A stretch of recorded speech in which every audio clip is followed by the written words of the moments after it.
Hello and welcome to another episode of That Fabric Guy. I am Bas Land and I'm here on YouTube to teach you all about Microsoft Fabric and Power BI. And today we're going to look at Power BI on the Apple Watch. Now, why would you want to use Power BI on your Apple Watch? I have no idea and we're going to find out. So the premise is that with your smartwatch you have a device with a screen and an internet connection on you at all times. From your laptop you can work with Power BI reports and dashboards. From your phone you can work with Power BI reports and dashboards with the Power BI app right here. And then from your Apple Watch you can also be on the go, you can look at your numbers. But is it really practical? I am a little bit skeptical, but we're going to find out. And I'm going to talk you through the entire setup, what you need to do, what the limitations are, and what we actually can do. So let's go. We start at my laptop. All right, so here we're looking at my laptop, and let's start by creating a new Power BI report. So we go to report here, pick a publish semantic model, and we pick the internal data warehouse. No, it should be this one, because we're only going to use the report to create a KPI card. So we're going to choose the KPI visual in here. Then we're going to put the date out of the date dimension on our axis. And then from the timesheet lines, I don't really care what we are going to put there, but let's put in the hours actual. So, all right.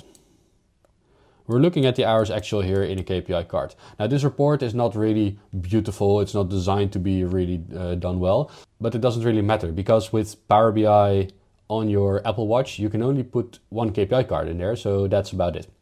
So we're going to save the report, file and save. We're going to call it something like, I don't know, Apple Watch report.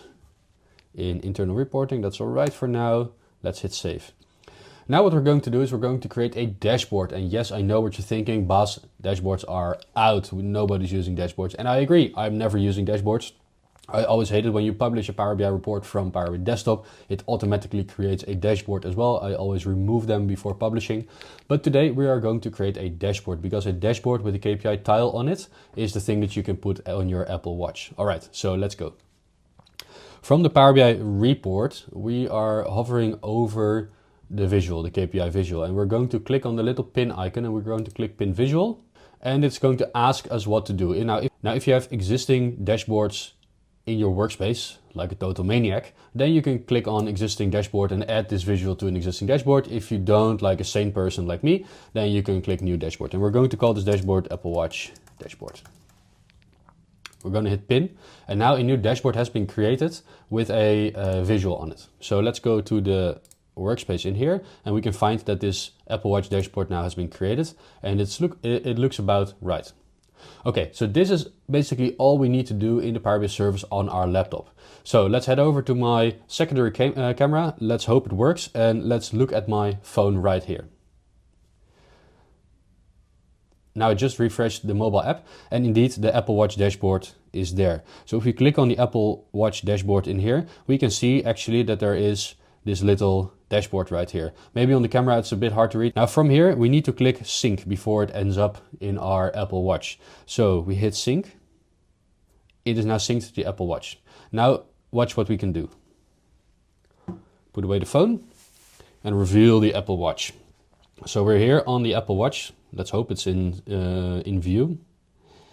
We're going to the apps and we're going to scroll through the apps until we find the Power BI app. We have the Power BI app right here. And here we can see that now the hours actual with the number 16 is actually on our Apple Watch. So this means that we have this tile that is now live updated on our watch at all times. So we can go into the Power BI app on the watch and we find that the number 16 is there. So when the tile updates, when the data is updated, the semantic model is refreshed, new rows are coming in and the number is now 20, then our watch will show 20 right here on this little screen. Now you can click it and you can see then what the visual looks like, kind of, but this is where you get into the limits of working with a really small screen. The Apple Watch just doesn't have the resolution nor the screen size to actually make sense of anything that's being shown here. Well, that's about it. This is what you can do with the Apple Watch and Power BI. So is this something you want to do in practice? Maybe there are some edge cases. I certainly know that I will not be using it. If I'm looking at the company's performance, I will be looking at probably my laptop screen. Maybe when I'm on the go, I'll grab my iPhone and look at the Power BI app on my phone. The Power BI app on my watch, it's a nice gimmick. It's cool to show demos. It's nice for videos like this. And to be fair, I strongly believe, I have no proof, but I strongly believe that Microsoft created the Power BI Apple Watch app just for content creators like me to put their Apple Watches on their company accounts, basically. So maybe that's the gain that we get out of it, that we can create content with the Apple Watch about Power BI, and that the Apple Watch is then a business write-off. Okay, maybe that's the whole point of Microsoft. I'm not quite sure. I don't really see the use case. Now, if you use Power BI on your Apple Watch and you use it in practice and you have a very good use case, then please let me know in the comments down below.